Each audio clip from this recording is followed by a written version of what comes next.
On reste dans la sécurité routière. Vous le savez, le code de la route interdit aux deux roues de circuler entre les files de voitures en milieu urbain. Cet après-midi, l'association des motards en colère a tenté de démontrer que ce règlement, s'il était scrupuleusement respecté, nuirait à la fluidité du trafic en ville. Sur place, Jean Perrier et Édouard Blaise.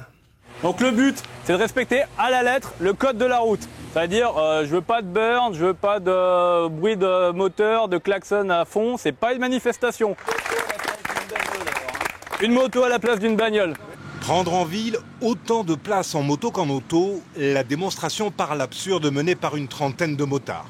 Argument majeur, le développement du deux roues est tel qu'il faut changer le code de la route. Donc là, par exemple, ce qui se passe aujourd'hui, c'est que j'arrive dans un trafic qui est congestionné. Je vois quand même qu'il y a la place largement pour qu'une moto puisse se faufiler entre les files de voitures. Par contre, cette pratique est totalement illégale et interdite par le code de la route. Et la Fédération des motards en colère de s'appuyer sur un sondage indiquant que les 2/3 des automobilistes soutiennent leur proposition, quand eux ne voient arriver que PV, point en moins, répression. On ne peut pas non plus baser toute la sécurité routière que sur la répression. Et puis de toute façon, la répression est utile si elle est comprise. Et actuellement, ce n'est pas du tout le cas.